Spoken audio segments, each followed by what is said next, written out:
Hey, this is the Pitbull Gary Wolf here, live with Wolfie D on his podcast. Hey, this is Jimmy Street, host of the Live and in Color with Wolfie D podcast. Hear the life and times of professional wrestler Wolfie D, from his time in the territories with PG-13 to his time in WWE, ECW, WCW, TNA, and more. Nothing is off limits and nothing will be held back. Thanks again for tuning in. Here he is, Wolfie D. Welcome once again to Live and in Color with Wolfie D and my man Jimmy across the street. Jimmy, we had a great episode last week. I'm so excited by the numbers and the new followers and the new YouTubers and the new people that listen to us on the normal platforms of Apple and Spotify and whatever else there is. Jimmy, you know all that better than I do, but it's summing all that long-winded shit up. I just want to say that I'm very happy about the episode, man. It did well, and I feel like mission accomplished as far as, giving a nice tribute to Tracy. That was something we, wanted to do. Yeah, man. I mean, so many people have been so appreciative of it. It's like, I know like at least 20 some people just said, thank you for doing this. We love Tracy, and I mean, I know, without getting into specifics on stuff, we've had a great response on YouTube and it's still growing. So I expect it to be one of our biggest YouTube videos of all time. So I'm excited for that. And man, it was just, like I said it on the last episode, but I really truly do feel like it was just a labor of love, man. We just, wanted to show our boy, hey, man, we ain't forgot about you. You know what I mean? Yeah. And you know me, I don't ever listen to our episodes. I mean, I very, very rarely do I listen to our episodes once you do them and after we record them. But this, I did sit down and watch the whole thing on the telly. Yeah. And, it was really good, man. It was really good. Well put together. And I mean, we did a great job, man. Yeah. Thank you to everybody that participated, Absolutely. Thank you for getting those people, and I mean, as you say, what is it you say? Like, we hate to toot our own horn, but beep down Sesame Street. That's right. Beep down Sesame Street, buddy. Yeah. And we're still, like we said, we're growing on YouTube. We're still newborns there, basically. So, like we always ask, y'all help us out on that and keep subscribing to us over there. Help us out. Keep listening. keep conversations on there. I mean, just keep all of it. All that. Yeah. Thank you. Struggle bus, buddy. The struggle bus. Yes, it is the struggle bus. All right. For sure. So today, we got an ECW original, man, that was actually on last week's episode. And that's what made me think to reach out again. Gary Wolf from the Pitbulls, cool dude, man. Definitely. I've known him for a while, and him and Anthony, I worked with them a number of times up there, and they also came down to Reno's gimmick. I forget which installment of Reno's gimmick that was, which letters to use there, but they came down for that. So I got a history with him, and he's cool to talk to. Yeah, definitely. I mean, dude, it was just, I whenever we get these guests on that I don't really know a lot about, but I completely respect their history, I'm just always excited to learn about them. And he's one of them, man. He's an OG, man. He's an original from ECW back when it was beginning, from what I understand. Yeah, way back when, the Eastern Coast Wrestling or whatever it was at that time. So so this will be a cool episode. I hope everyone enjoys it. And actually, I don't guess we got a lot of news or anything to drop on anybody before we jump into this, man. So unless you got something, man, let's get to it. All right, man. I mean, I say let's get to it. We are still working on that super secret, awesome project. Yeah, so I am. You are exactly. So it's tedious, brother. It's tedious, but yes, it shouldn't be too much longer. It's going to be worth it too, guys. Y'all are going to be. I hope so. I hope everybody. Yeah. They're going to lose their mind. So, we'll just leave it at that. Enough appetizing the people, tantalizing the people, So. Yeah. Okay, and real quick now, before we do take a break, we're talking about the Tracy thing. I have got a huge apology from my boy Cassidy Riley. Somehow, Jimmy, I didn't get it sent to you, what he sent me. And you know how it was kind of hectic this week getting stuff to you from the different sources they were coming from. And then you were not even home. You were basically vacationing while you were trying to put this together. Right. And so, Cassidy, I apologize. So to all the listeners, I also apologize. And we are going to play that now because I would just feel gross if I didn't give Cassidy his due and play this. So this is the Cassidy Riley that got unfortunately left out of the show last week. Poor Cassidy. Yeah. We're sorry, buddy. Hey, everybody. The VIP of professional wrestling, the original hotshot, Cassidy Riley here. And I would be remiss if I wasn't able to join in and pay tribute to the great Tracy Smothers. I'm sure you're going to hear all kind of stories about what a great guy Tracy was, and they're all probably true, too. He was an absolute fantastic human being. And when I think of Tracy, two things come to my mind immediately. One is that no matter any show he was on, he would pull up a chair by the curtain and watch every match. And as you came back through the curtain, he would offer advice. He was always there trying to help other people be better. No matter what, he would take the time to, if you really wanted to learn, you could pull up a chair and just sit beside Tracy Smothers at any show at that curtain and watch the matches and listen to him, just kind of dissect them. And it was just like a wealth of knowledge. And he did that at every show. And the second thing that I always remember, and this will just kind of tell you how kind he was. I had just moved to Nashville. Chase Stevens and I were tagging as the Hotshots. We were still working indie shows before we got signed and just taking bookings where we could get them. We were somewhere, I want to say in Indiana, Kentucky or Indiana.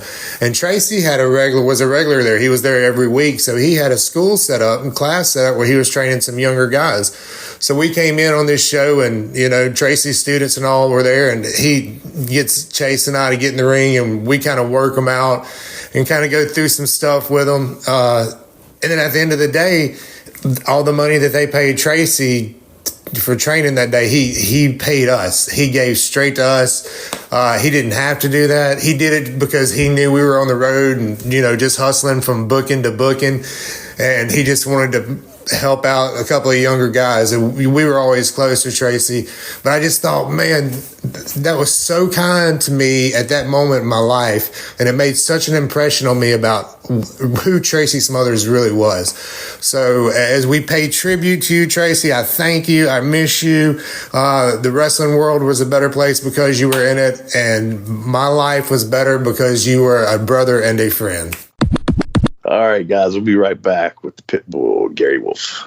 Hey, folks, to get your official Live It in Color with Wolfie D merchandise, go to ProWrestlingTees.com/Live Wolfie D. Check it out.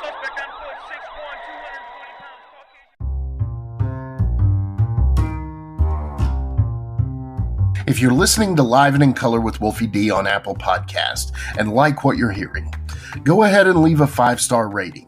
And while you're at it, write a review. Tell us what you liked. Tell us what you'd like to hear in the future. It's very important to us and always appreciated. Thanks again. All right, we're back from that commercial break, and you survived. You hung in there, and it's a good thing that you did because I got a very good friend of mine coming in, had a few battles with this guy. One thing I want to say before I introduce him is fuck their finisher. I fucking hated taking that fucking thing, man. Bullshit finisher. Swear to God, man. Swear to God that you're up so high. It's one of those bumps, Jimmy, where as you're coming down, you get so much speed going. You hear the wind going past your fucking ears, and then bam, you hit the fucking mat on the back of your head. It fucking sucks. But anyway, I want to introduce my friend, the Pitbull Gary Wolf. Hey, what's happening, guys? And what you were talking about there was called the most famous finisher in the business, the super bomb. Yeah, fuck that shit, man. Well, see, I always ended up. We had a question on here a few weeks ago about how did y'all, between me and Jamie, how did y'all determine who took the finish and stuff? And I said, well, usually it was me because the heat was usually on Jamie and blah, blah, blah. But even when we were heels and there was really no heat on either one of us, it ended up being me that had to take all these fucking big ass moves, man. And then, I just had my hip replaced and Jamie's laughing. Me and Doug Gilbert can't figure out why you're having hip replacement. Hell, all you did was stand on the apron and clap your hands, stomp your feet, chant, "Go, Jamie, go." Oh, my God. But don't feel bad, brother, because every time we were getting ready to go over a match or, Paul Heyman or anybody who was bookers, would give us a finish. And I would always look at the guys that we're working against and they had the expression on their face like, oh, shit, I don't want to take this fucking thing. No lie. Well, how's everything going in the world of Gary Wolf these days? Not bad. Still working. I'm at the age of 57 years old. Yeah. But I'm still in the gym 6 days a week, still working out, still on the road working, trying to stay busy, trying to, stay alive. Put it that way. Yeah, I know the feeling. Man. So let's rewind from 57 there. Let's go back to say early years. Was wrestling always a thing that you were wanting to do in your life? No, I mean, I used to watch wrestling with my grandpa when I was a kid. And, back then I'm looking at Bruno Sammartino, Superstar Billy Graham, the guys they were all monsters back then, So I would watch it, and that's when Hogan was just starting his angle with the Sheik, and you got Bob Backlund with the Sheik. Right. And, I always looked at it, but never, thought for a minute that I could do that. Right. Plus, when I was 18, my old man had his own businesses on the boardwalk in Ocean City, Maryland. And my grandfather invented the first poker machine. Whoa. Yeah, and the first water gun game with the balloons and stuff like that on the boardwalk. Shit. Yeah. Wow. So I had that, in my back pocket. So at 18, I was already on the boardwalk with my own business. And, I was just shooting the shit at a gym. And the owners of the gym were asking me and Anthony if we wanted, me, Anthony, Andy Bernowski, who's Leatherface as of right now. From Texas Chainsaw Massacre, and then Crybaby Waldo, who was a wrestler who passed away. But they asked us if we wanted to do security. This is when Vince was just videotaping, Monday Night Raw. Gotcha.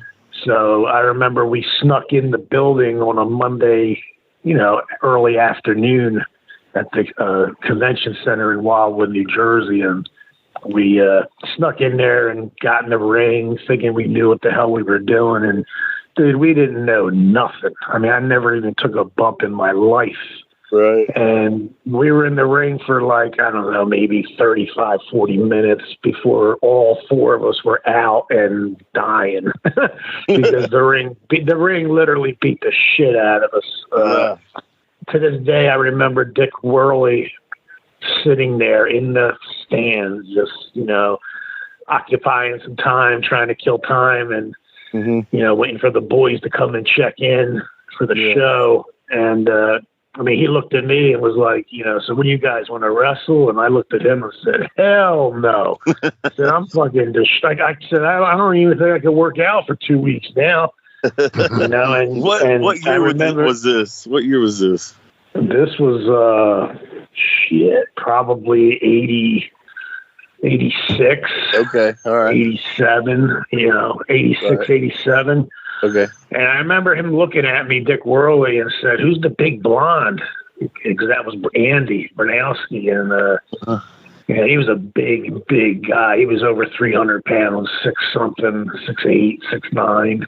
And he even looked at me and said, "Man, that's going to be the next Hulk Hogan." And I'm like, "I don't think so, bro." I said, "He's on his way to California. He wants to be an actor and all that shit because he had just had a huge size, you know." That's when growth hormone just kicked in. So he was taking that synthetic growth hormone and it just kept getting bigger and bigger and bigger. And I literally beat the guy in a bodybuilding contest once. And the next time I seen him, I couldn't believe what he looked like. So you was into bodybuilding at a real young age. Yeah, I wanted to be a bodybuilder until I realized there's no money in it. And you were kind of you were talking about your grandfather and your dad and all that, and you were kind of a carny from the get-go, huh? I was a carny since I was born. I was a carny. Yeah. I was on the boardwalk in Ocean City, Maryland at probably 5 years old, running around the boardwalk hustling and just making money, whatever way I can. I would hustle. I'd go out on the beach and get wood, beach wood, and then I'd go to a store and buy birds and seagulls and shit and stick them on the wood and glue some shells to it. And shit, it cost me, I don't know, maybe $1, not even 50 cents. And I would sell them for $5. There you go. Tell people they're paperweights. I'd walk around on the boardwalk with a milk cart and I'd open it up, sit down on it, put a box on there, set it up. I remember my mom would come looking for me at like 11:30 at night on the boardwalk. "Where the hell you at, motherfucker? Get in the house," But it was cool, because I could have went that way, and I was born with a silver spoon in my mouth. I'm not gonna lie to you. Really? You know what I mean? But then I said, fuck this, man. I want to try to do something on my own. Yeah. And after we did that shit in the arena, me and my partner, I had a cheesesteak place on the beach, and I would have people work for me. So me and Anthony would go in the water, and we would be in up to our knees in water, and we started practicing suplexes and shit like that we didn't even know how to do yet. Right. We didn't even go to school yet. Right. And then we were debating on it. You want to do it. You want to do it. So let me stop you real quick. I don't mean to interrupt, but so you and Anthony knew each other like as childhood friends? Yeah, we went to school together, same town and everything. Like from grade school all the way? Yes. Okay. Yeah. All right. Yeah. Okay. Sorry to interrupt. Go ahead. No, that's cool. So then, I just remember it was almost toward the end of the summer, and it was time to come back home for the winter and just chill. And because I'd make all my money in the summertime, I didn't have to do much in the winter. So then Ant came up to me and he's like, "Yo, man, I found out there's this place called the Monster Factory, and it's only like 35, 40 minutes from our house." Mm-hmm. And I'm like, "What?" I said, "Seriously?" He's like, "Yeah." I said, "Well, what are you going to do?" He's like, "I'm fucking joining. Fuck it." And I was just like, "Holy shit, okay." I said, "Well, give me, I need about a couple weeks to get some cash together, and I just remember going to see Larry Sharp and at the Monster Factory. And when I walked in the door, it was pretty crazy because I see people there that I've never seen before. And they were all monsters like The Godfather, let me see, Bam Bam Bigelow was there at the time. The Godfather was there. King Kong Bundy would be walking in and out. And then you got, the old timers like Cowboy Bob Orton and all them guys that were friends with Larry, Don Morocco, and all them guys. They would, and the Samoans, they would be coming in. So, I told Larry, I said, I can't. Back then, joining a wrestling school was $3,000. Right, right. Up front, right? Yeah, so I told Larry, I was like, "Look, I'll be honest with you. I have it, but it's going to hurt me if I give you $3,000 right this second." You know what I'm saying? Yeah.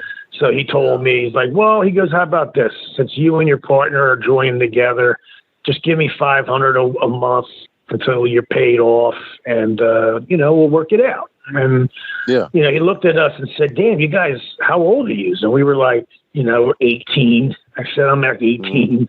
No, I'm not even 19 years old yet, And he's like, "Well, fuck, you guys already got some good sides." And he's like, why don't you guys, all right, he goes, you could join the school, So we went Monday to Thursday every single night, never missed. And come 88, we were joining the school, and we just lucked out, man. It was just something that we were good at because we were both good athletes, good football players, and we were just, you know what I mean? And we were bouncers, so we knew how to beat people's asses. I mean, that just came naturally.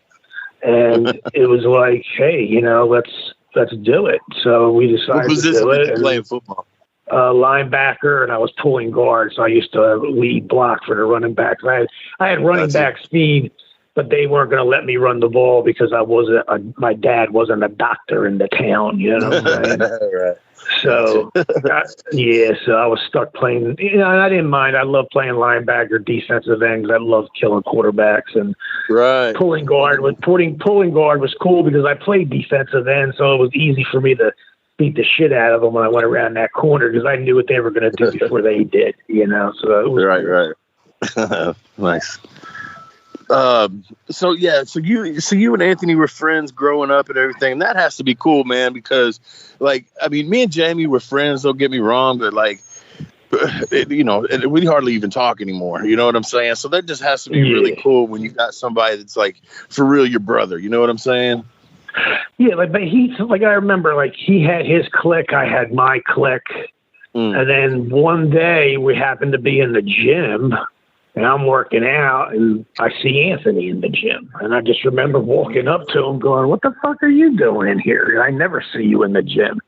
And he's like, I want to start working out and blah, blah, blah. And I was like, all right, well, this is where I train. And he's like, oh, fuck, well, shit, let's start working out together. So one thing led to another. We just started working out together, and then I got in trouble, and I had to go to jail. So I would let him, so I had him run my stuff on the beaches and shit like that down the shore. And then he would come and get me every day for work release because the judge was really cool with me. He happened to be an ex-pagan who became a judge and a lawyer in jail. Back in them days, you could be a lawyer in jail if you study enough. So, he took care of me and got me out on work release, and I was able to leave, prison every day at 10 o'clock in the morning, and I didn't have to go back until 12 o'clock at night. So in the meantime, how much time did you have to do? No, they gave me a year. I only did 3 months. I slept for 3 months. I worked out for 3 months. Hibernated. Yeah. And then we, come 88, we joined the school, and before 88 was done, Vince already came down, because Cowboy Bob Orton mentioned something to him and Gorilla Monsoon because they had come in and checked us out, and they asked Larry, you think we could take these guys and let them work, Philadelphia, Pennsylvania area, New York area, New Jersey area, and just have them come in and learn, and I was down 100% because honestly, we would beat the living shit out of each other at the wrestling school. We didn't know how to work until I went up to Vince. When I got up to Vince, and we worked everybody from the 80s. Yeah. Every tag team from the Rougeau brothers to the Big Boss Man, Hakeem. Our first match was against the Hart Foundation. Our first match was against the British Bulldogs in New Zealand. Yeah. And I think that's what gave us our break because they called us the American Pitbulls versus the British Bulldogs. Yeah, and that right there gave us our break we needed because they talked good about us afterwards, even though the first night was a shoot. They weren't playing games. They were not playing games back then, man. These kids today would leave with their tail between their legs, crying like bitches. Okay, because I had Davey Boy Smith and Dynamite Kid told Larry Sharp when he went across the hallway to get the finish. He said, "Fuck you, to Larry. Fuck them Pitbulls. We're doing a shoot, and it's a 45-minute match." So Davey Boy and Dynamite, they were like, get ready, motherfuckers, to our business, And I'm like, So I looked at Anthony, and we're looking at each other, and of course we're concerned. We're only 18, 19 years old, and I'm like, fuck, we're going to get our ass kicked. I go, but I said, you know what, Ant? Let's go get our ass kicked. And nobody could say we didn't do it because we traveled 33 hours to get to New Zealand for 2 weeks to do this. I said, so what? We get our ass kicked. Let's go. So the hardest part was getting out there, and it was in front of 55,000 people. Jeez. It was at the Olympic Stadium. Yeah. So, I mean, we were in front of like 35,000 in events, but I never, in my imagination, I didn't even know what 55,000 people would look like until I got out there. You know what I mean? And I don't care how high you are or what you were on, you're blown out of your mind when you see that people. You know what I mean? So we went out there for 45 minutes, beat the shit out of each other. I remember one spot during the match where they clotheslined Anthony right across the face, and I was just begging him to tag me in. And Dynamite happened to be in, and I took his head off almost, bro. And I remember afterwards, they still didn't say nothing to us. It was like we did the match. They called the finish out there.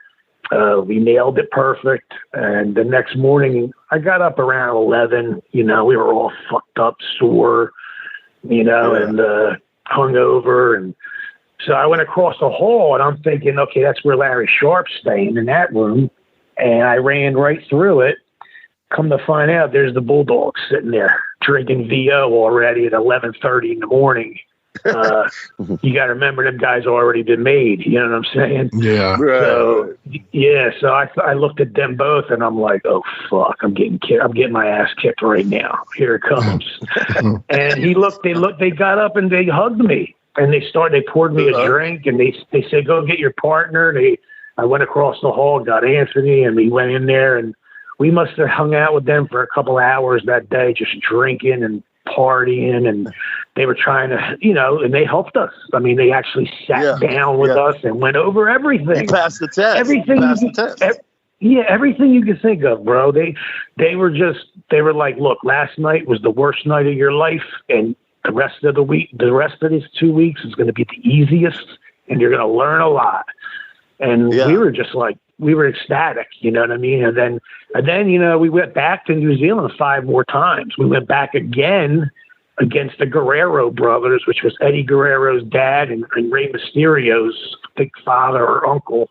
Then we went back again against the Bushwhackers, and they called themselves the, what was that other gimmick? The Sheep Herders. Yeah, they were the Sheep Herders in New Zealand, so they were over like crazy there. Right. And then I went back again against Steve Strong and then Eddie Guerrero's dad again. So we learned so much from them guys just going 2-week tours. And it got us a lot of respect in the locker room for WWF, because when we would go back there, they would come up to us and tell us, yo, I heard about your trip in New Zealand. I heard it went well, and congratulations. And everybody was it was just so different back then. I mean, like the locker rooms, they weren't even testing anybody back then. So imagine being in a Vince McMahon's locker room. There's no tests happening. You got Rick Rude walking around with $100 bill in his ear. You got Kurt Hennig playing with his fucking dick, And I'm like, what are you doing, man? And he looked at me, started laughing, and he's like, hey, man, I got to get a semi before I go out there. See, and I'm learning all this shit, And I had no idea what, you know what I mean? Like, I've never been in this, I walk in the bathroom and I got the Barbarian, the Warlord are shooting steroids up in the stall, and I'm just like, holy shit, everybody was doing everything. I mean, I was sitting back like in amazement, like I can't believe this is actually going on. But for me to realize after a while, I realized like this is now I know why these motherfuckers could wrestle 300 something times a year, because the way they're working, they're not killing each other. You know? Right. Yeah, and it was cool because I was only 18, and I remember walking through the stadium, and because I've never been in one of them places, and I'm looking all over behind the sets, and next thing you know, I'm outside and there's Hulk Hogan's bus and he comes off the bus and I'm only 18, like I said. Yeah. So I was just like, hey, how are you, sir? Nice to meet you. Pleasure to meet you. Because I was always taught to introduce yourself. And that's why the first person I ever met in the business was Kevin Sullivan, because I was in Daytona Beach for spring break. I was just getting ready to go to wrestling school, just getting ready to start. And I remember they told me, you introduce yourself. So I went up to Kevin Sullivan in the gym, introduced myself to him. And, he's like, he didn't know me from shit, you know what I mean? And I just said, look, I'm just showing you some respect. I was taught this way. I'm going to school after this hurrah here in 2 weeks out of Daytona Beach, Florida.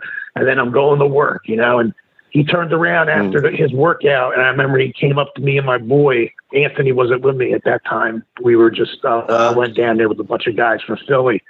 And Kevin Sullivan looked at me and my friend and was like, it's just you two guys. And I'm like, oh, I got 4 other guys with us. So I use, but I said, they're already drinking. I said, we have to get our workout in every day. And he was like, okay, well, why don't you two guys come up to my house? And I'm like, what? You know what I mean? So he invited us over for dinner, bro. And I was only like 18 years old. He was still married to a woman. Nancy was there. And I remember going in his house, and it was the only condo on Daytona Beach. And he was on the top floor. And he must have been booking for one of the companies because he kept running back and forth, unless he was doing cocaine the whole night. But he kept running back and forth to his bedroom on the phone, and I guess they were booking shit. And I never forgot that, man. And I've been tight, and I've been really good friends with Kevin Sullivan ever since then. And I've been in the business for over 30-some years. Right. That's awesome. Yeah. Well, let's fast forward a little bit, man, to ECW, man. I mean, obviously that's you made a huge mark there. Did you, I guess the question would be, at what point did you go, we got something special going on here? We were in ECW in 88 and 89. It was called Tri-State Wrestling Alliance. Yeah.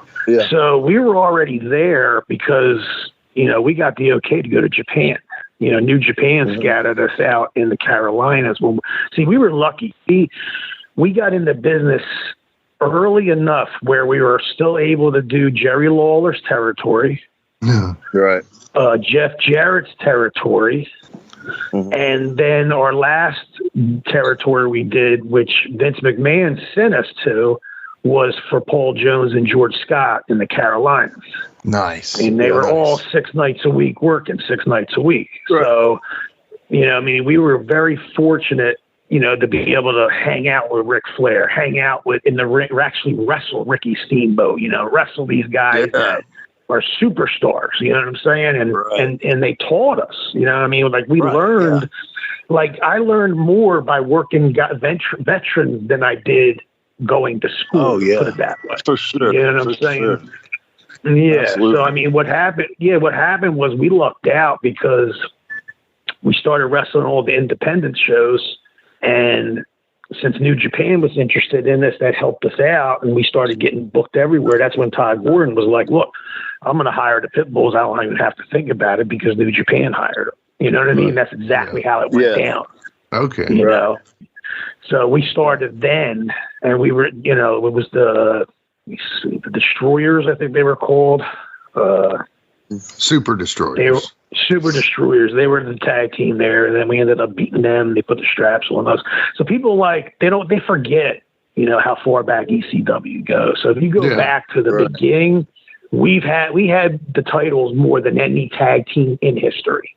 That's including the Dudleys, believe me. Wow. Yeah. Wow. Okay. Wow. Because I'm going to give you an example. 3 times that we dropped the belts to the Dudleys, it was because one of us got injured. We'd get the belt, and then bang, something would happen. I have to drop them to the fucking Dudleys. You see what I'm saying? And we went through, it was me, Raven, Sandman, a couple of the guys. We came up with that gimmick, the Dudleys. We came up with that. We got that from Slapshot, from the Hanson brothers. The Hanson brothers, Yeah, we would be at nightclubs and partying on, and we would get napkins, and we would break down. Raven was a genius. He would break down shit, storylines, just sitting there in the nightclub, and then we would go back to Paul with him, and we'd be like, yo, how about this? How about this? So, we went through probably 7, 8, 9 different Dudleys until we got Bubba and Devon, and that's who we wanted in Big Dick Dudley. Yeah. I love that's cool, man. And so the deal with your neck and everything, that was a shoot. You fucked your neck up for real. Yeah, I broke C1 vertebrae. Snapped it in half. I remember.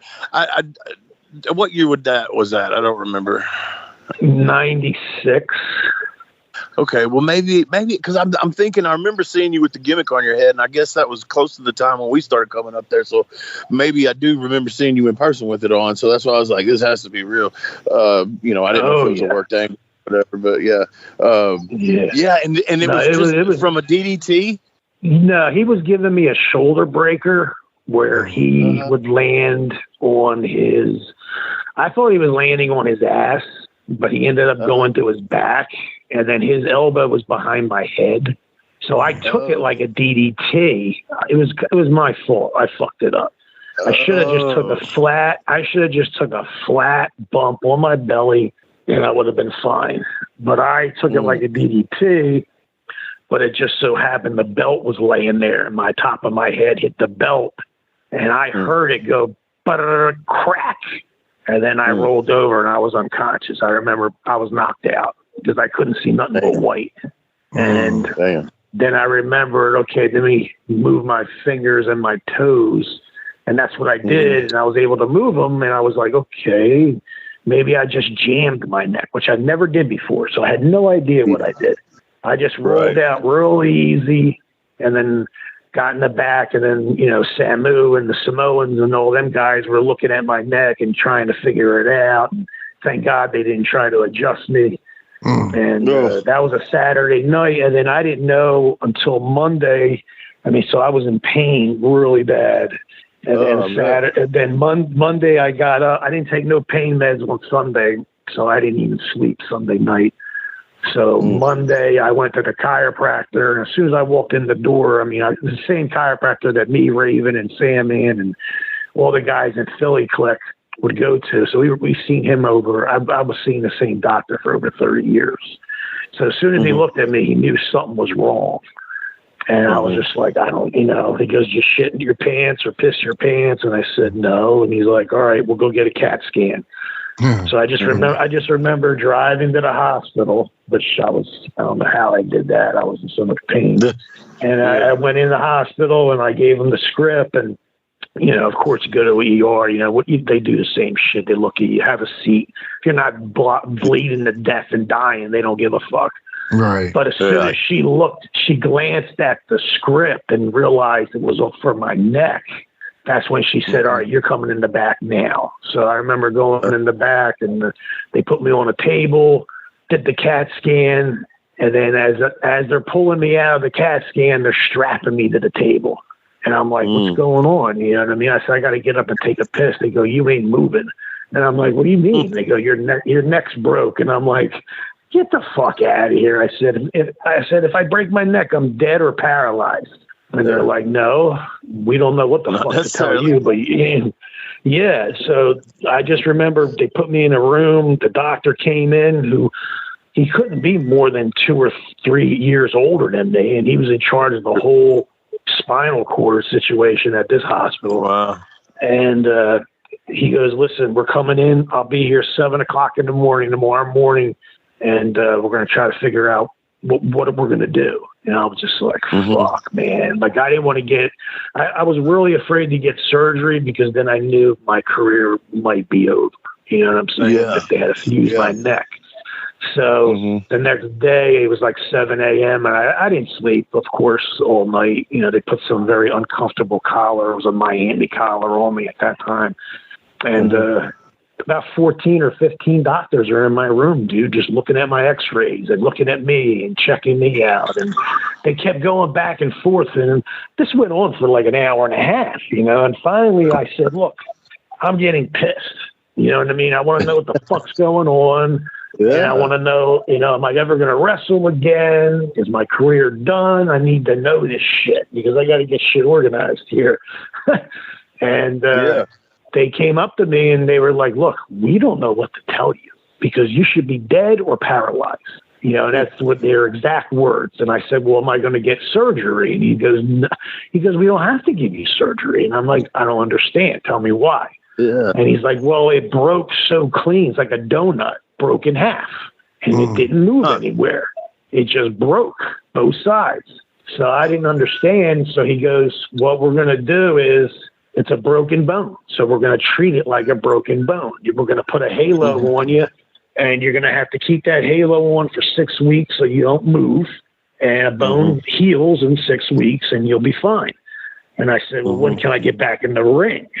And that's when he looked at me and was like, man, you're a crazy motherfucker. Yeah. And he goes, I would give yourself 6 months.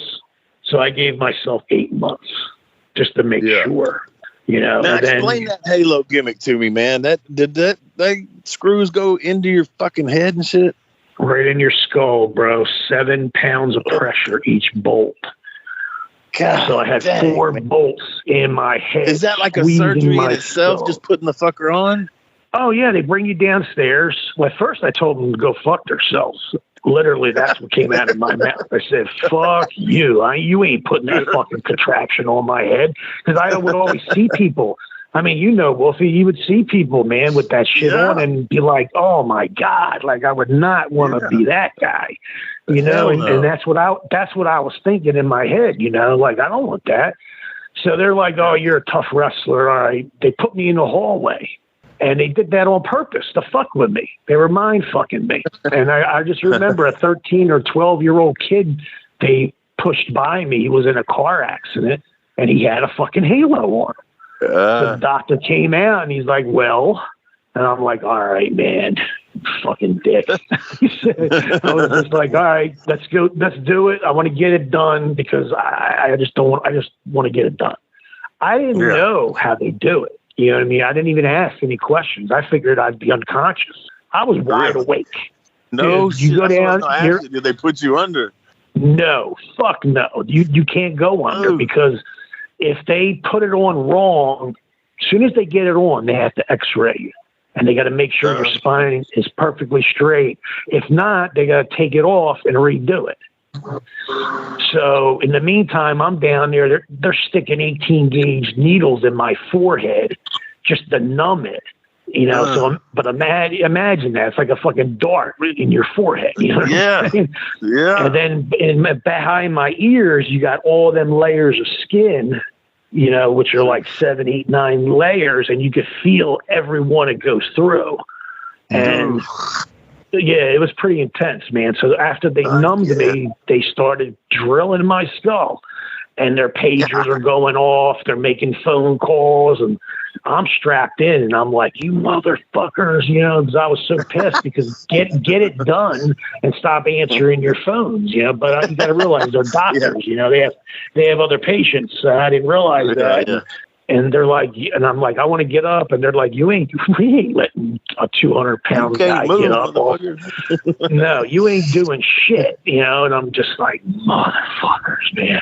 So they put the halo on me, and it took about 6-7 hours for my body to loosen up and like take it. You know what I mean? And my body was fighting it. I couldn't even stand up. That's how fucking tight everything got. But they told me straight up, they go, listen, the only thing we could tell you is your muscle saved your life. Like if you didn't have your traps as big as they were, you'd be dead or paralyzed right now. Yeah. And I was just like in shock, so all those years of working out, it did pay off to save my life. So you got that thing on your head, man. How the fuck did you sleep? You probably didn't.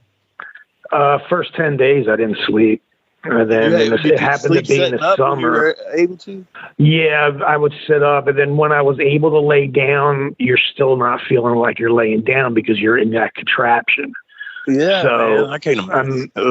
Yeah, I was hallucinating at one point because I didn't sleep for 10 days. And I remember I was in my living room watching TV real late at night, and I was messing with my hair, and my hair started coming out. But I didn't realize my hair was still in a ponytail, and when they shaved it so they could do the back of my head and put the bolts in, they never pulled that hair out.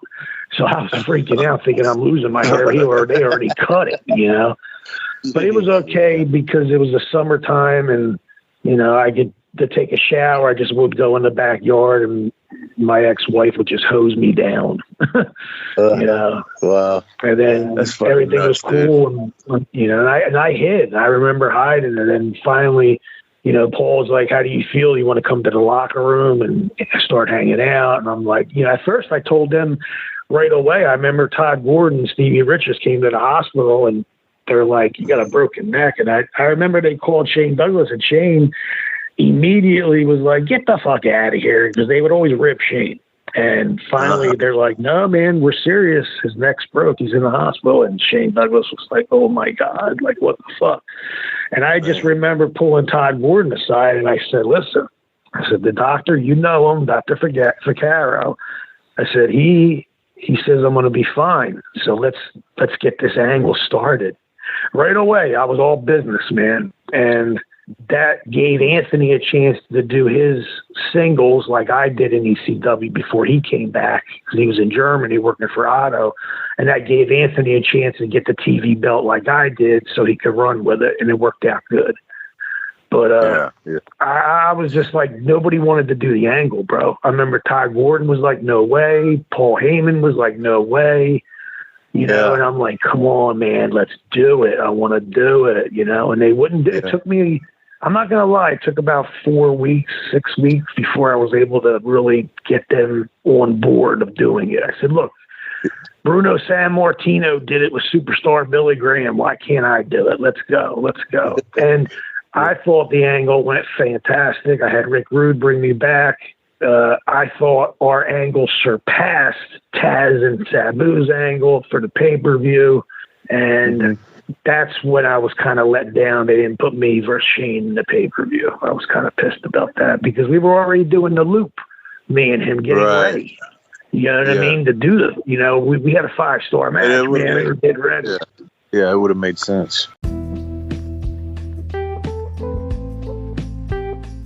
Let's take a quick time out and get a word from one of my dope-ass sponsors, and we'll be right back with more Live and in Color with Wolfie D.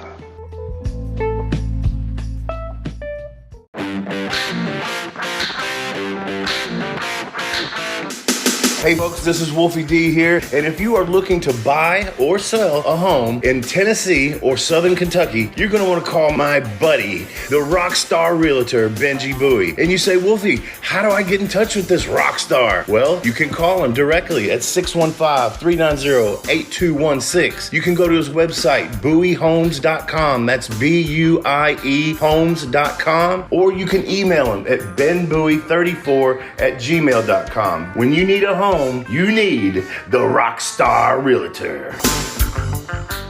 Benji is a member of Exit Realty's Garden Gate team in Gallatin, Tennessee. I'm going to scramble around the ring here, and I'm going to make a diving hot tag to my man Jimmy across the street. Come on in this conversation. All right, Jimmy, it's time for the hot tag. All right, I'm coming in with the hot tag, a house of fire. Can you bump and feed for me? Come on, Gary. Come on, man. Can you help me out? Absolutely, brother. I appreciate it. I thank you. He doesn't sound enthused about it, though, Jimmy. Well, hey, I get it. He just talked about a horrible broken neck. I wouldn't sell for you either. Would you be excited to bump and feed for a jabroni? All right, okay.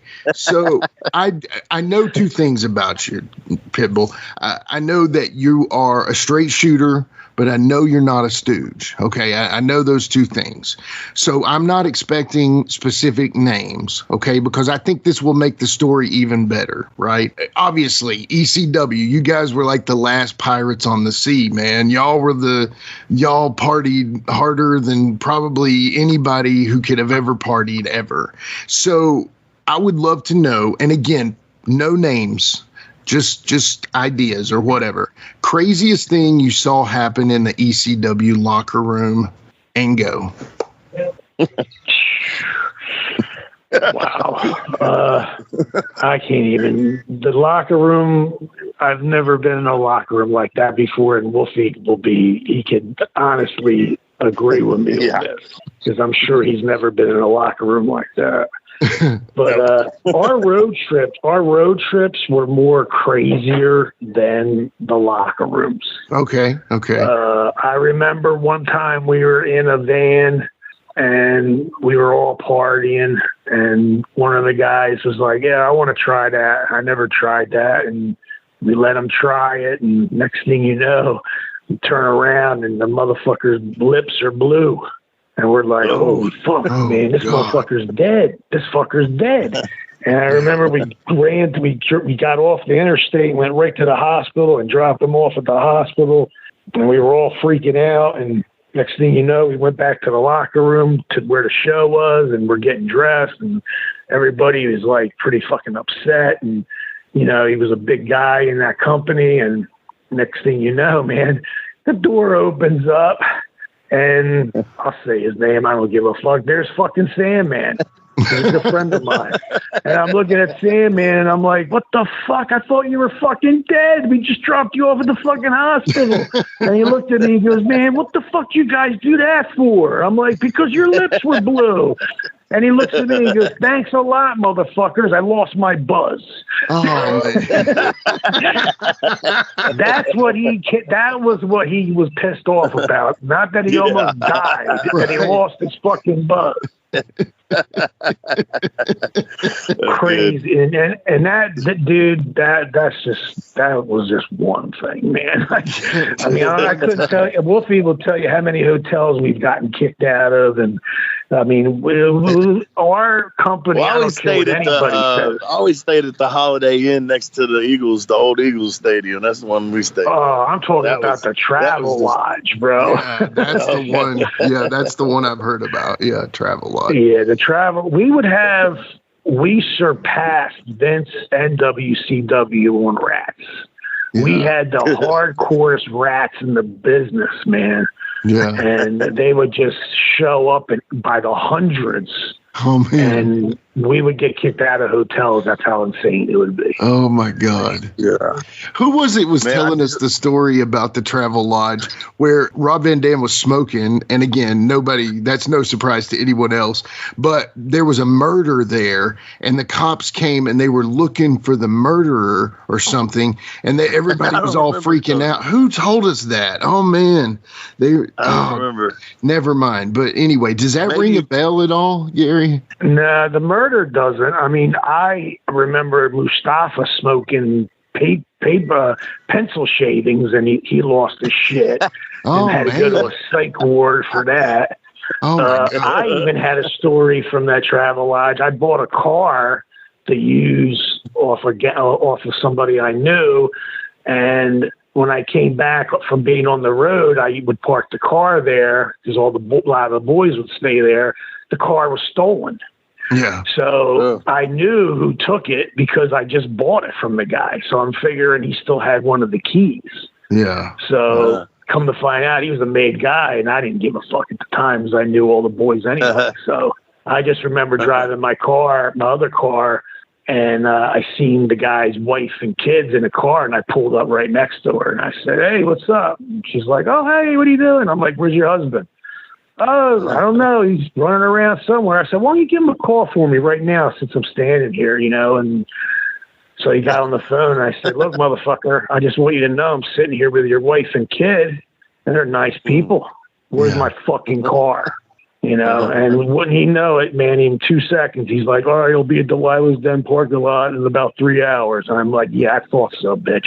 Damn. Phone, and there's my car. I bought a 79 Trans Am Bandit off of the guy just to drive around the city and fuck around. But he thought he was a wise guy, thinking he's going to be able to take it from me, and it ain't going to work out that way. You know what I mean? Because me and my partner ran Philadelphia.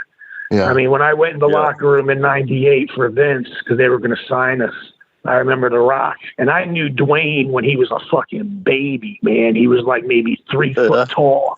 Wow. And he came up to me right away because we were very, very, very close to the Samoans. Yeah. And what they would do is every time they would be doing an independent show somewhere, the promoter would ask them, who do you want us to bring in to wrestle you guys? And they would always say the Pitbulls. because we got real tight with the Samoans, King Curtis, Don Morocco, and that's how we ended up, with Kevin Sullivan. That's how we ended up getting our breaks. And honestly, I didn't care about working in the United States, man, at that point. I mean, we were going to Japan, Germany, Austria. I was traveling every other month. Every month I was somewhere out of the country. So I didn't give a shit about. At that point, we were making enough money where we didn't care if I worked in the United States. I would just do, because I went up. We had a meeting with Vince, and I told Vince, I said, "Listen, can you match this deal New Japan's giving me and my partner?" And I remember him just looking at us with this fucking pissed off look on his face, because he hates being pushed in a corner. That's how he was. Yeah. And he looked at me and said, "No, I'm not paying you that." And I said, "Okay," and Gorilla Monsoon pulled us aside and even came in the room with us, and Vince, and said, "Look, Vince, when they get back from Japan, they're going to be worth more money." and I'm like, yeah, so why don't you just pay us this and we'll start with you now? I mean, this is when the Hardys were still, they were like little kids, bro. Right. They didn't even have a bod. These guys didn't even work out. Yeah. We made I wrestled them one of their first matches, I think. Yeah. Was that in USWA? I think it was Smoky Mountain, actually. Yeah, it was Smoky Mountain. Okay. Yeah. But I remember seeing them because we left South Atlantic and they took our spot. And I just remember seeing them. And I was just like, and we were able, this is how cool we were. Like, we went in as baby faces and we hated it because we sucked as being baby faces. And every time we would do TV tapings, I would always ask Paul Jones and George Scott, please let us cut a heel promo so you could see that we're heels, No. And then finally he's like, okay, go. So he cut the promo and his jaw hit the ground and was just like, motherfuckers, I have to change 6 months of booking now because of this. He goes, you guys are the heels. And we turned, I don't care what anybody says, you can look it up. We turned the Nasty Boys babyface. God. Yeah. Wow. And they put us in the stud stable with Matt Bourne and the Tennessee Stud, and it was me, Robert Fuller, Matt Bourne, U.S. Male, and me and Anthony. And then eventually we ended up getting the Nasties when we had more tag teams come in, and we brought them back as heels again. But we turned them babyface. That's how good we were heels. Wow. I remember George Scott looked at us and said, "You guys are natural heels. Don't change it. Keep cutting your promos the same way. Even if you're a babyface, keep cutting your promos the same way." And that's how we did it. And we were very lucky. Man, that's cool. Man, go ahead, Jimmy. So, Gary, I've got a million questions for you, bro. And this has been incredible. And none of the things you've talked about were on my sheet. And I love this. So it makes it even better for me. So let me ask you this. And Wolfie has talked about it, right, as like a severe learning experience and a tough experience for them as well. But working the eliminators, I can just, I've seen the matches with you guys, the eliminators and the Pitbulls. I would just love to hear what your thoughts are on those guys. They're great workers. They had very good skills. Like Perry could come off the top rope with an elbow and not even, won't even feel it. Cronus was 320 pounds, believe it or not. He was a big cat. Yeah. And, what an athlete. But nobody knew he was a gymnast. So when he told me he was a gymnast, that's when I would start setting up spots with him where he could use his gymnastics. I'm like, look, China's doing all these flips and elbows, so why don't you? Yeah, and he was just like, holy fuck, a guy 320 pounds doing the 450 off a top rope, that's pretty impressive. Yeah, no doubt. You know what I mean? And we were super bombing his 320-pound ass, too, off the top rope. Because you can ask Wolfie, Anthony was an animal, man, when it came to lifting people up. And we just got better and better working with them. And, and Wolfie will tell you every single fucking tag team that came in ECW had to go through the Pitbulls their first night. Yeah. That was something that Paul had written down, and we were his henchmen at that point. Like if somebody was giving people shit in the audience, he would send us out there to beat them up, throw them over the guardrail, beat the shit out of them, and then the cops would throw them out. And we would do it because that's what our job was. So the Eliminators were very, very talented. When you would do that back handspring and then back flip over the top rope to the floor was pretty fucking impressive too. Like I said, dude, I told him to do it, and he would look at me and be like, "You think I could do it?" I'm like, "I know you can do it. If you were a gymnast, you can do it." Yeah. And that's when our matches, like, we were doing, like, I'm going to say we had a BC match with them, but once we started getting with them a lot, our matches were 5-star matches with those guys. Yeah, that's awesome. Yeah, that is awesome. I just got a small, quick one, and I'm not asking you to talk dirty about anybody or anything like that, but I know you know Kid Cash, obviously working in ECW. What did you think of the Kid Cash Jamie Noble tag team? I would love to hear. Oh, well, I got the phone call while they were taping it because they were still taping SmackDown at that time. They came to Philadelphia, and Hunter had a bright idea because I guess Paul told him that he owned the Pitbull name. Okay, what these guys don't seem to understand is in 1989, I trademarked the Pitbulls. Yeah. Okay, so I've owned that name since 1989. That's when I trademarked it out of Texas. Smart. So I got a phone call, and it was my agent at the time, Todd Gordon. And Todd Gordon's like, "Would you believe these motherfuckers put Kid Cash and Jamie Noble together and calling them the Pitbulls?" And I was like, "What?" And he goes, "And they did it in Philly last night, and they got booed out of the building. Like the whole entire spectrum went booed them out of the building." Yeah. So I fucking, Wolfie will tell you, man, I fucking snapped. Yeah. Okay. So I snapped, got on the phone. I didn't know Jamie Noble's number for his sake. He's lucky I didn't. So I called fucking Kid Cash.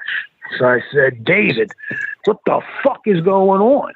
You know what I mean? I said, you guys are fucking with my fucking food here on my fucking plate, you know, on my table. You know what I mean? I said, "We got a problem, and we're going to have a fucking problem." So he put the heat all on Triple H. And then he even told me, he's like, "Look, I told Hunter, I said, listen, why don't you bring Gary in to manage us? At least it will give us some kind of legitimacy, you know, to say we're the new Pitbulls, you know." And I would have went for that. I had no problem with that because that would have got me a payday. So I wouldn't have cared. So he goes, "But Triple H didn't want to do it." And I said, "Oh, really? Okay, no problem. All right. You told me the story. I get the story. I'm going to get the real story, so you better make sure it's the real fucking story." He's like, "I'm telling you the truth. I swear to God." You know, so I always got along with Cash. Me and him were very tight. We were cool. Yeah. So I called. That's when, you know, I called my lawyer. I told my lawyer I want to send a cease and desist to Vince McMahon. I own the fucking name, and now they trying to take it. So my lawyer, I happen to have a gangster lawyer, of course. He wrote him a letter. They sent a letter back within 2 or 3 days. I had a letter back, and you should have seen this letter they wrote. I mean, I'm talking about cocky motherfuckers, man. Like they thought that they owned my shit and everything. And I remember going to my lawyer's office, and I said, "Here you go." You know, his name was Mark. And I said, "Mark, look at this." And he's looking at it, and I said, "Keep reading it." And he's reading it, and I can see his face getting pissed. And I'm like, "Look at that. They're talking to you, bro. Not only are they talking to me, but they're talking to you." And Mark Warren is his name. You know, he's a Joey Merlino, Stanfa. He was the lawyer of all the gangsters. He'll get you off. I don't give a fuck what you have. You will get off.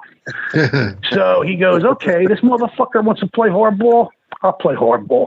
He sent him a letter, and it stated, "You have 2 weeks to start sending my client a check, or you're going to get sued for more money."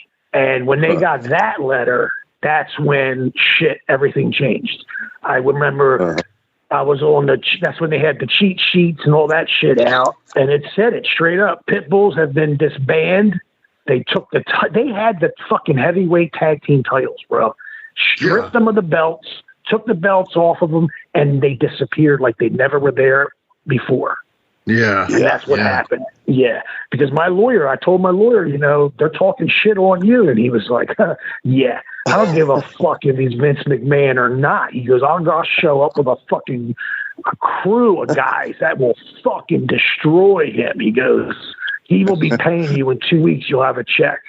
And like I said, bro, within 7 days, and they had the belts.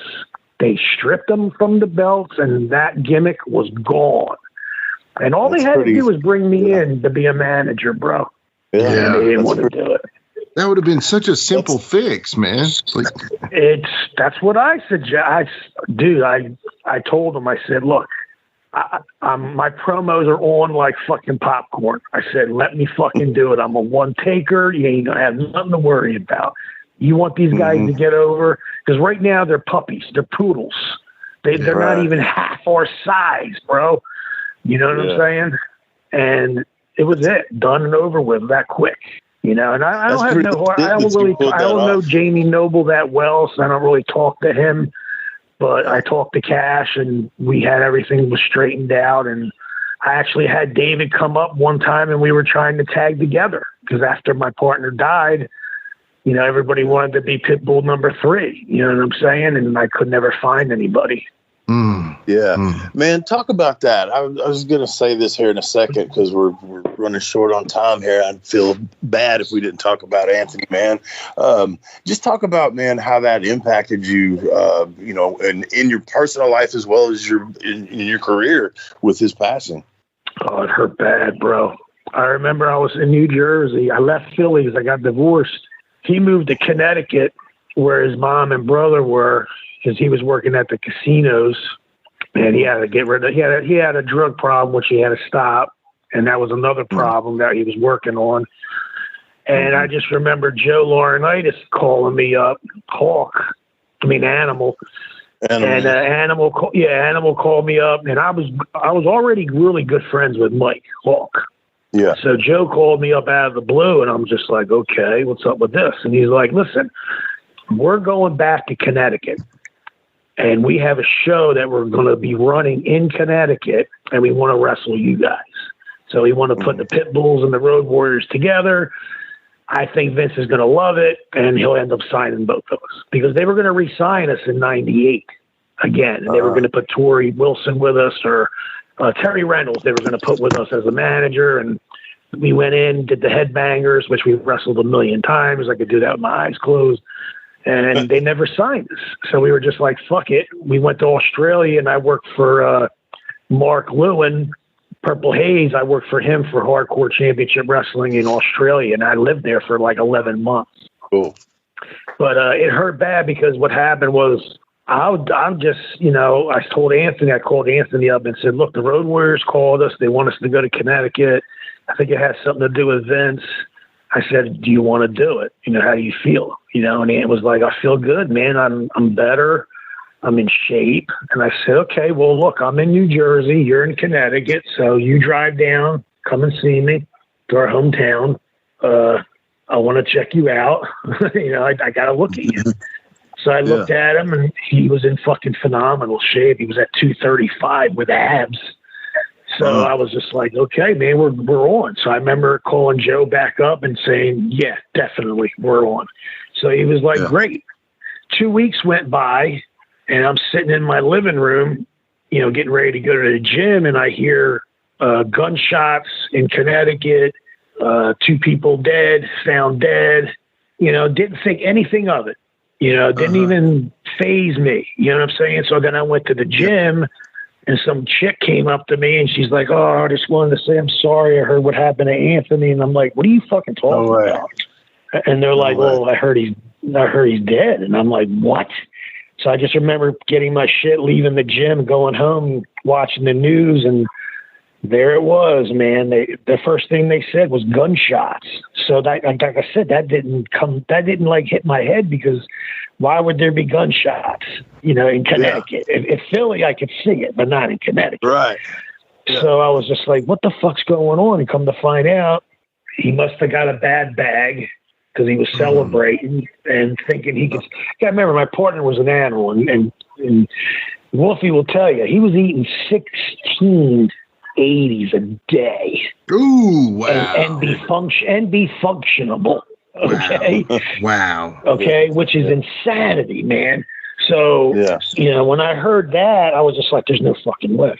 And then within that following week, Hawk died, Mike. So not only did I lose my partner, Joe lost his partner within 2 weeks of each other. Wow. And we both were just like... I don't think I knew the whole story there, or I did and I forgot. So what were the gunshots? Was it suicide? No, they had said gunshots because they didn't know what to say because he comes from a rural...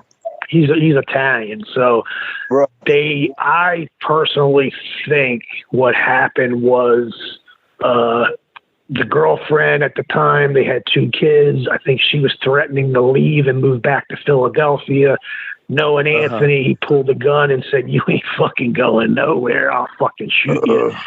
And that's what I thought happened. But then later on, they ended up saying it was a drug overdose because they both were laying on the ground, one on top of each other. So they must have got a bad bag, and they didn't find him until 3 days later. And she died with him? So, yeah, his girlfriend died with him. Oh, man. See, I guess I didn't know the whole story. That's brutal. Yeah. So in the meantime, you got a 1-year-old baby in a crib, and then you got a 4-year-old baby running around the house while the mother and father are sitting there dead for 3 days. It breaks my heart, man. My goodness, man. That's so it's fucked up. So what I do now is that the kids are 17 and 20. And what I do now is his brother adopted him after what happened. And like every deal I sign, I've just signed like 5 deals in the last couple of weeks for video games, action figures, and all this shit. And what I'm doing is I'm splitting my cut with his kids. That's very cool. So, so then they could say, I don't want them saying my dad's a fucking loser. And look at the money you're making from your dad. You know what I mean? Right. So that's what I've been doing. So every action figure we sell and they send me money, we split it. I give them, I get 50, they get 50, but I give Anthony's kids 25%. Yeah, that's cool, man. So, that's really cool. Yeah, that shows some character of you there, Mr. Wolf. That's the least I can do, bro. I mean, I don't want them looking at saying my father was a fucking loser and all that shit because it's not true. Anthony, he was the nicest. He would take his shirt off his own back for you, bro. Yeah, I remember him and Jamie Dundee one day. We got done working you guys, and him and Jamie I'm like, "Where you guys going?" And we're like, "We're going to the hood."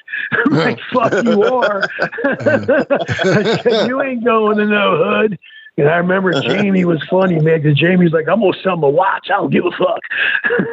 I remember me and Wolfie were just like, "You guys ain't going fucking nowhere." You know what I mean? We stayed in the fucking room, man, because we got to work tomorrow. And if something happens, that was something that ECW guys didn't give a fuck about, man. Like Public Enemy, like Johnny Grunge and them, they'd go to the hood, man. They didn't care because we knew everybody in Philly. Right. You named the gang, we knew them. We knew the Hells Angels. We knew the fucking black biker gangs.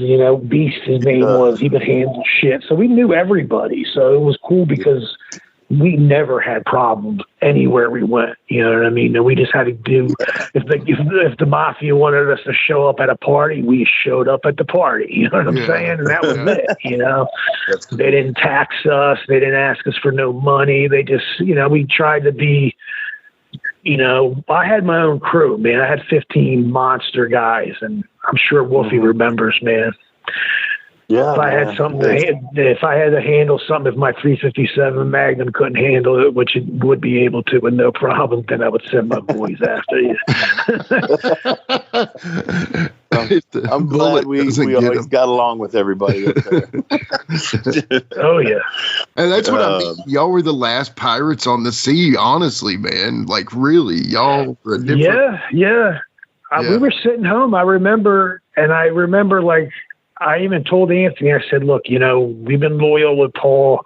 We're the one. I was supposed to go with Raven and be in his flock, but I had to get knee surgery, so I blew that off. And then I remember sitting home and my phone rang, and it was 5 guys: Kevin Sullivan, Diamond Dallas Page, Terry Taylor, Eric Bischoff, and Raven.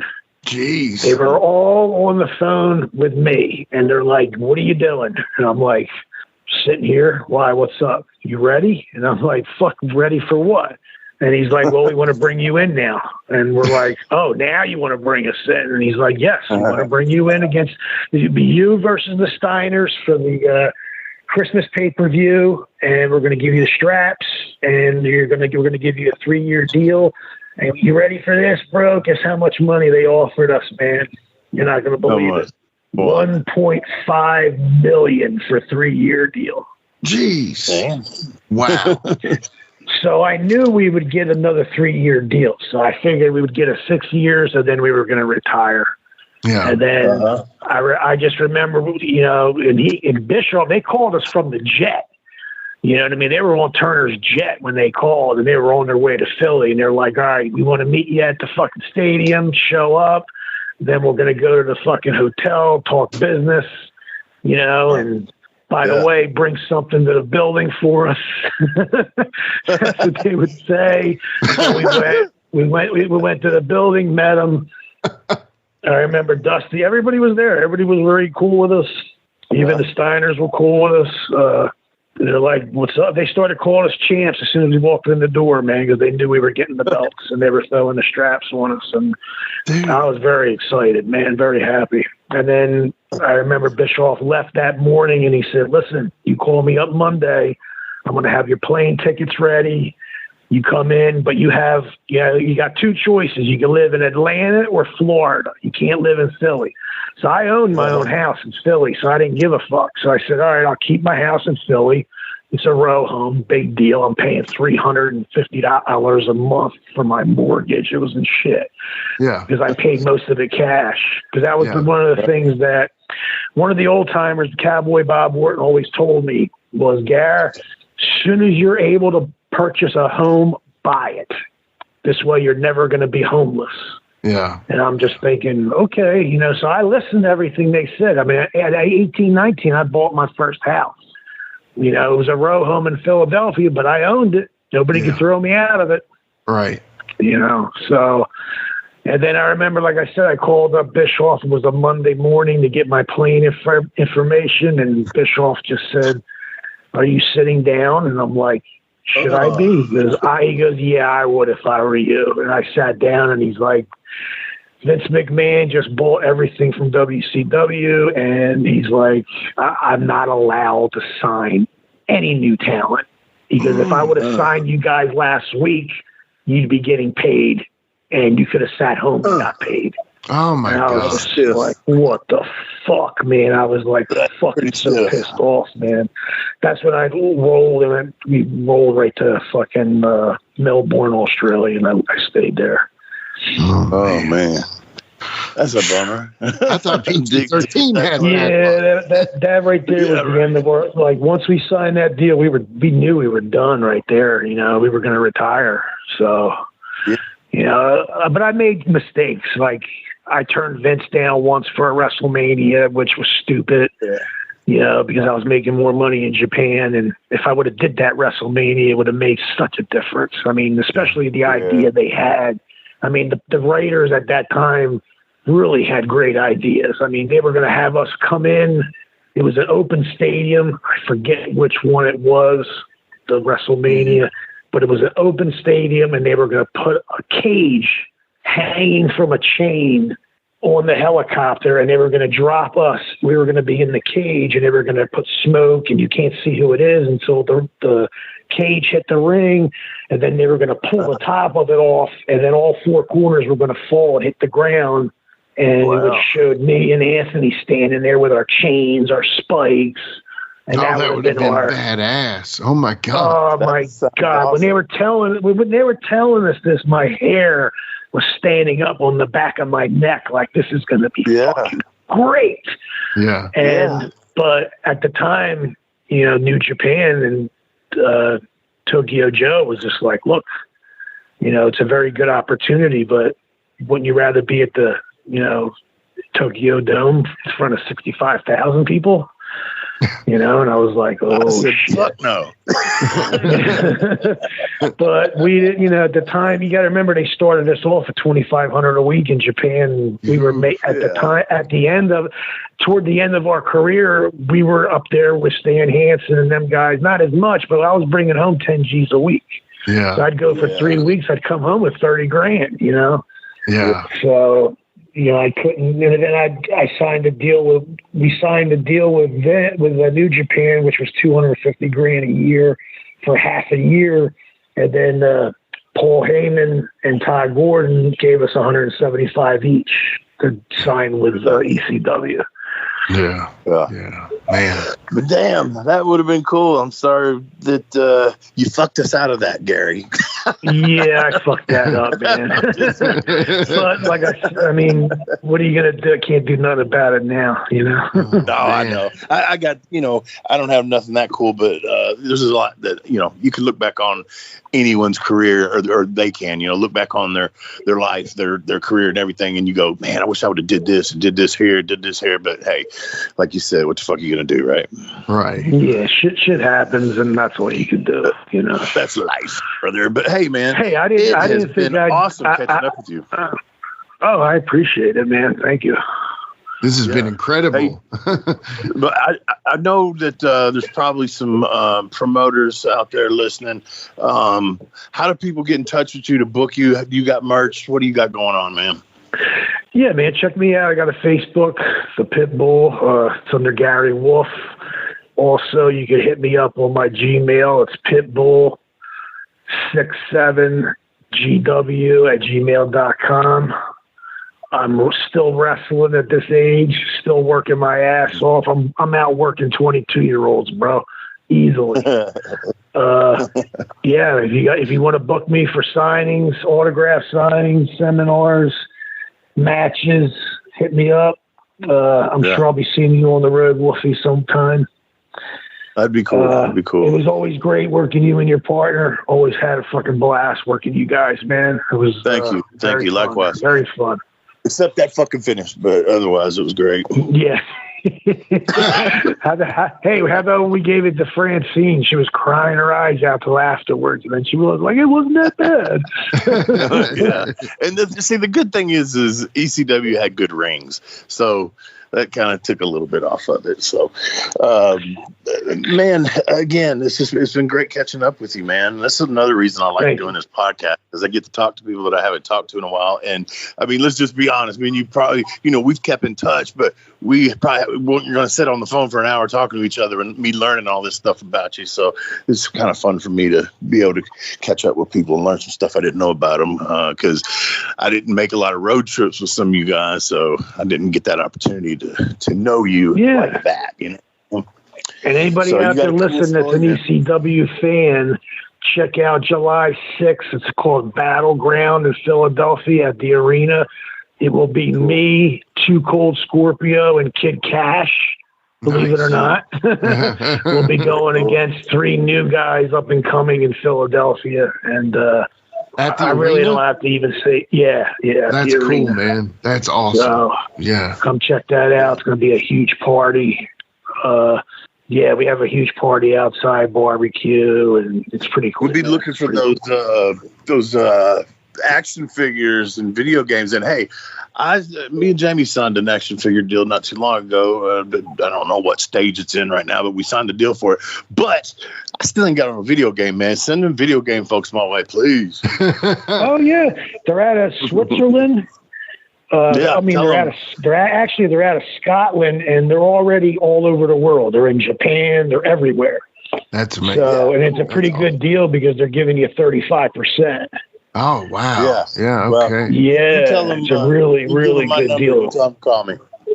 Oh, absolutely, man. I need a video game before I pass away, please. Thank you. You got it, brother. You got it. All right, Gary.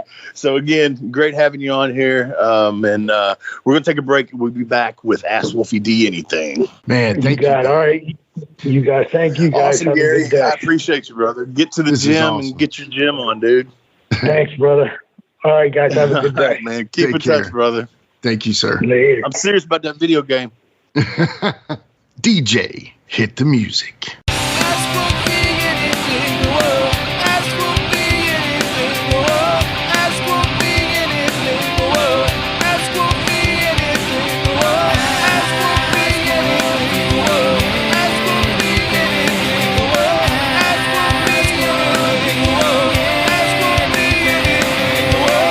All right, we are back with Ask Wolfie D Anything. And first off, man, I think I really even more respect Gary than I even did. Man. Like I really do. Like I have higher respect for him than I even did already, man. Because he's a fucking good fella. You don't want to fucking. He does look like Harvey Keitel a little bit if you think about it. Yeah. You ain't trying to get off, are you? No, I'm definitely not. And he is the wolf, right? He's a wolf. Yeah, so he's a wolf. No relation, but none that we know of. That we know of, but who knows? Maybe, somewhere down the line. But anyway, it's funny. Harvey Keitel played the wolf in Pulp Fiction. So he's the wolf and he looks like Harvey Keitel. So anyway, yeah, he might be a real gangster and we just, he's just playing wrestler. Yeah, he's playing wrestler, but he's a gangster. But great interview. Yeah, that was cool. I did. Yeah. Yeah, I'm glad you hooked that one up, man. Because we were supposed to have him almost a year ago, and something happened and it didn't go through. But I'm glad we got him now, man. That's all that matters. So, yeah, the very first question we've got today is from Daniel Chad Whitehead, great supporter of the podcast. We definitely appreciate you. So he's got some promoter questions for you. So So the number one is, who was your favorite promoter? I mean,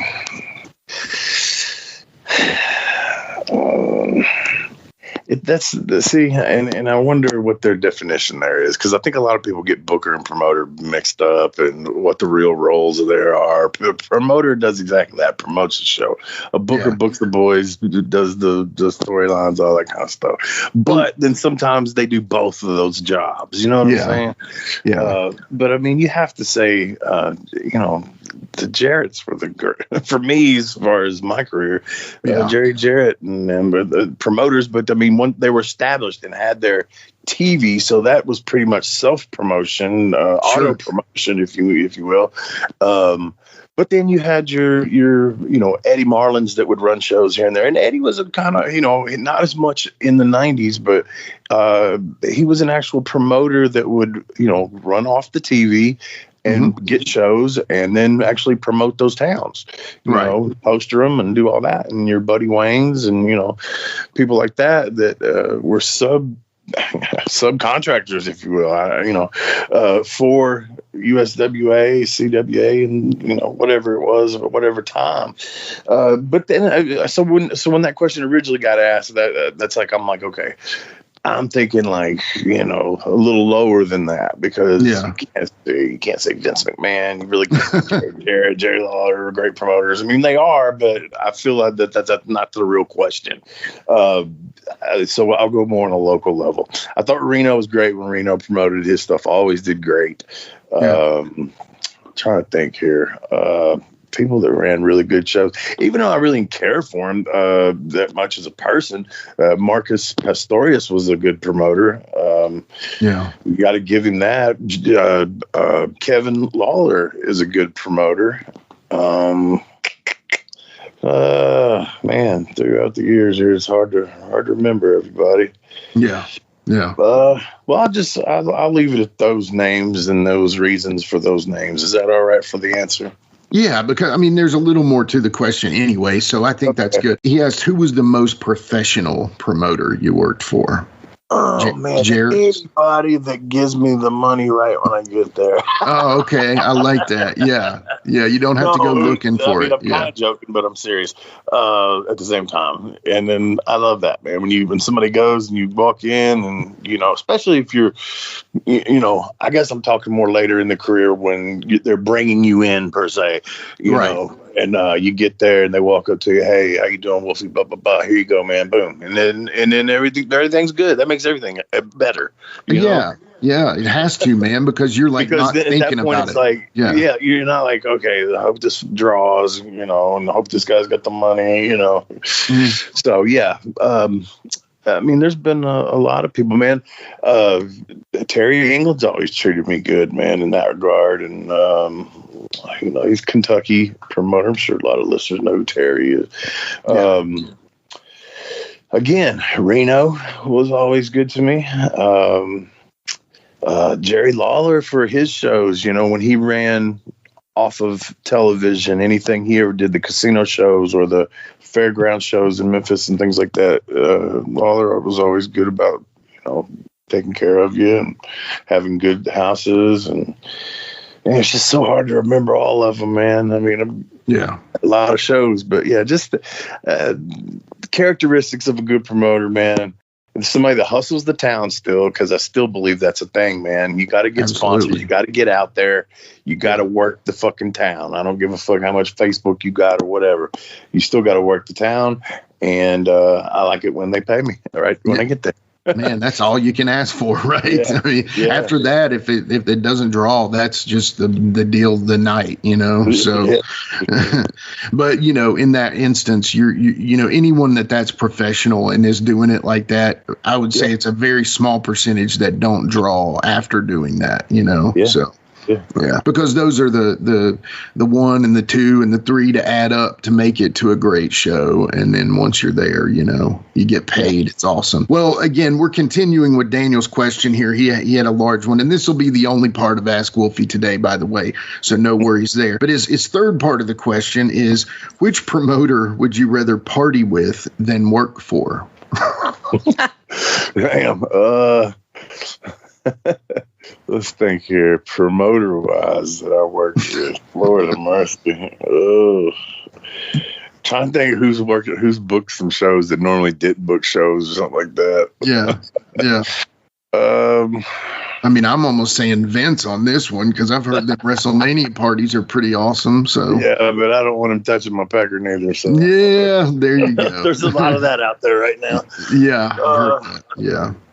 And if you like your pecker touch, that's fine. But if you're into that, that's oh man. Let's think here. So man, this is hard. It has to be a promoter that's kind of like one of the boys too. It just has to be because most other promoters don't really. And again, it depends on your definition of promoter. I'm gonna say Jeff, and not anymore. Let's get that straight, man. I know of course Jeff is a changed man, but back in the day, we had a lot of fun. So that's my answer. Yeah, that's a good one. Now, the fourth and final question of Daniel's takeover, Ask Wolfie Anything question. So good job, Daniel. You took it over today. The fourth and final one is, which promoter would you refuse to work for again? And this is in parentheses, if they were still around. So I feel like he's getting at someone that's passed on, but it could be anybody. So is there a promoter that you were like, nah, never again? You got me once, but I'm not even sure that they got me, but I never cared for Mike Porter that much. I just really didn't, man. Yeah. I didn't like his shows first. I didn't think he did a good job at that. And, right. Just some of his stuff, man, we'll say, his baggage that came along with him. He just always gave me a bad vibe. And I've told the story about when I was a kid. Funeral home. Yeah. The funeral home, the lights going out, me running out the door and all that. And who was in there with you when that happened? Donnie Goodman. Yeah, that's right. Johnny. Yeah. Johnny Goodman. So Yeah, Porter's a good one, and I'm not going to cut you off here. I'm sorry, but Porter is a good one because I feel like Porter, from all the descriptions you've given me of Buddy Wayne, Porter reminds me of that in that he does not see the forest for the trees. You know what I'm saying?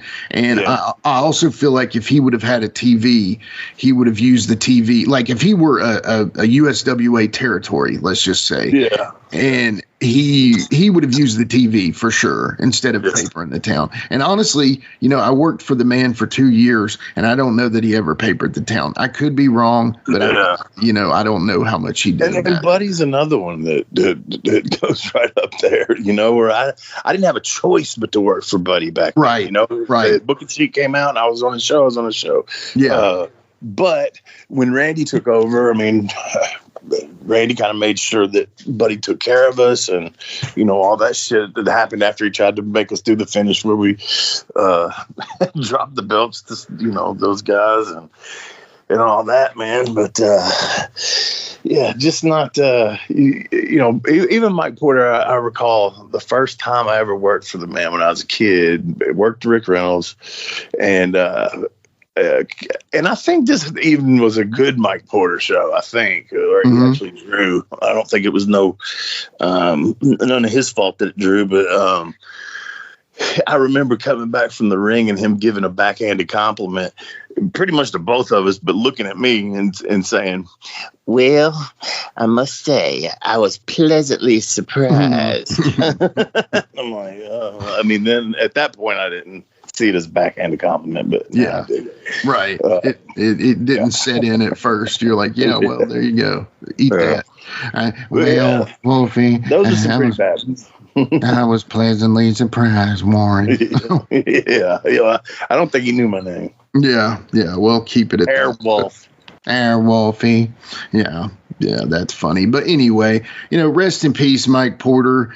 But yeah, man, I worked for him, and I will say this, that was honestly, everything was up in Nashville after I worked for Mike. You know what I'm saying? So Mike being my introduction into the Nashville scene, I learned that, holy crap, like, is everybody a total straight carny, like that will stab you in the back at the drop of a hat? And I learned that was not the case. You know what I mean? So anybody that I worked for after that, Reno, Burt, you know, TJ, Kroll, whoever, Tony Falk, after that, it was awesome because anything was better than Mike Porter, you know? Hey, and you know, just for current shout out, man, I think Jason James has done a really good job. Oh, dude. A good promoter, man, you know? And then I think the reason I didn't think of him when you asked that earlier is because he's kind of more after my time, even though I have worked for him a few times, but you know, he just does a good job, you know? Yeah, that's a dude right there that has got his crap together, man. Yeah,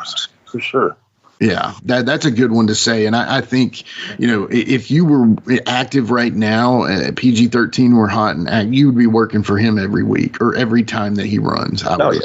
You know, so yeah.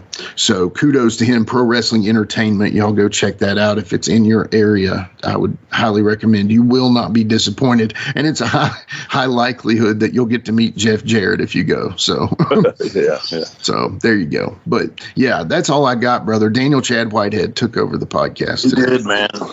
Well, that's all good. At least somebody's paying attention. Yeah, exactly. Thank you, Daniel. All right, guys. So thank you again for listening. Continue to listen. Continue to support our podcast here, our 3-year journeyman project, I guess. Yeah. But anyway, we'll be back next week with another guest. I think I got it locked in, but you know how we do. We don't tell you beforehand because we're kayfabing. Yeah. A bullshit promote. You know what I mean? Right. Exactly. We're not bad promoters like Mike Porter. All right, guys. We'll see you next week.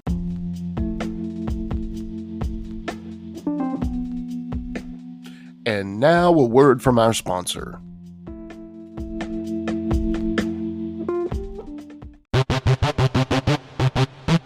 Ladies and gentlemen, welcome to Give Me Back My Pro Wrestling, the podcast that's based on the old school but can still help you find the good stuff from today. Jimmy Street and the Plastic Chic, Jared, are the undisputed tag team champions of the wrestling podcast world. From thought-provoking topics to superstar interviews to action figure expertise. This team does it all. And all they ask is, give me back my pro wrestling!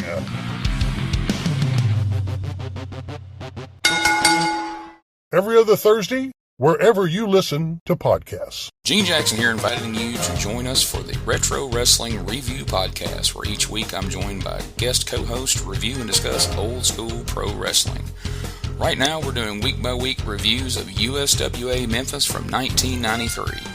We have an audio version of the podcast as well as a video version if you want to check out the clips of the show we're talking about. It's a lot of fun, so for this and a lot of other great wrestling content, check out WrestleCopia.com. That's WrestleCopia.com. That's right, it's the talk of Middle Tennessee, the channel you love to hate and the channel you hate to love. It's Brian Turner from Brian Turner's VHS Rehab. And if you're looking for matches from Wolfie D to Jerry Lawler to Dusty Rhodes and the team that put a pimp before your eyes and a goatee between your thighs, Booty Call and Athena, go to LostWrestling.com. See, I made it easy for you. Brian Turner's VHS Rehab. Booyah. Hey, it's the Heat Miser Scotty Blaze, and I'm inviting all of y'all to join me on my brand new podcast, Turning Up the Heat with the Heat Miser Scotty Blaze.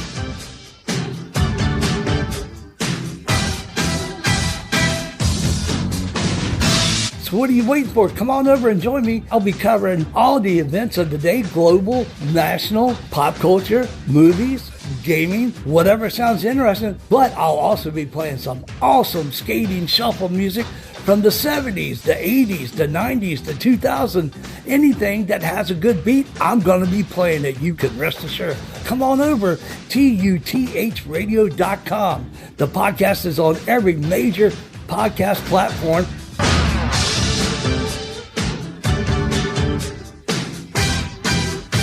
See you then. Are you a pro wrestling fan? Well, stop by Captain's Corner, where you can get autographed photos, cards, magazines, and figures from all of your favorite wrestling superstars of the past, present, and future. You'll also be able to participate in live signings in the weeks and months to come. Make sure to stop by Captain's Corner on Facebook and give us a holler. Remember, cheers to the working man.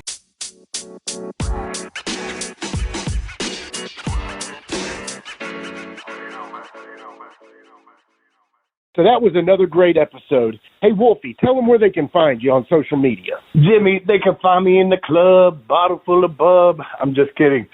They can find me on Facebook. My personal page is Warren Wolf, WOLFE. I'm on Instagram at Warren Wolf 13. You can always find us on Facebook, Twitter, Instagram, and YouTube at Live Wolfie D. Here's the thing. Wolfie always has offers for his autographed photos. He has a selection of some awesome photos from throughout his career that he will autograph and personalize any way that you want him to. Just contact him either directly at his personal Facebook page or through any one of our other pages, and we'll make sure you get in contact directly with Wolfie. Get those photos, right, Wolfie? Yeah, I've got some good stuff on there, to help with the podcast. Folks, if you can't get out to a show to meet Wolfie D, there's nothing like that, especially for the fans of PG-13 and Wolfie D. And before we go, you can always find me, your host, Jimmy Street, at James Rock Street on Twitter, Instagram, and YouTube. And hey, Jimmy, before we go real quick, I just want to add in there, from the bottom of my heart, I really appreciate, first of all, the work you've done for this podcast. You have worked your butt off. Secondly, the people that are liking the page. Beyond that, even more, is the people that are listening, and we really appreciate that. Yeah, and remember, guys, the podcast drops a new episode every Monday at noon, and our past episodes are streaming now on demand on all major podcast formats. Thanks again. I got a cap for your dome. He got a cap for your dome. I got a cap for your dome. He got a cap for your dome. He got a cap for your dome. And here we go. The original white boy that came out sagging, not bragging, don't be hating, cause I'm spitting the truth. Still live and in color. Bum rush your mother, utilize a hubcap. I'm like any other. Back in the day, I was NOD, and I was P to the G, plus the 1 and the 3. In case you forgot, they call me Wolfie D. Been cloned and copied so many times, tired of suckers taking credit for what is mine. You know who you are without me name dropping. Wrestling's first white boy coming out hip hopping. Been doing it like this since 92. Laid low for a while and you thought I was through. Listen real close to these rhymes that I've injected. This shit's so sick it makes your ears get infected. Mad skills, no faking, there is no one great. Cause I'm bringing more folks than Obi-Wan or Vader. Not here to play games, so you better beware. You don't like me, so what? I really don't care. Like time I keep ticking and I can't be stopped. You sucker step to the side unless you wanna get dropped. With my finish, I'll straight knock you out. Please allow me to tell you what it's all about. I'm gonna wind it up, then I'm driving it home. It's Wolfie D, baby. Huh, I got a cap for your dome. I got a cap for your dome. We got a cap for your dome. We got a cap for your dome. This has been a James Rock Street production.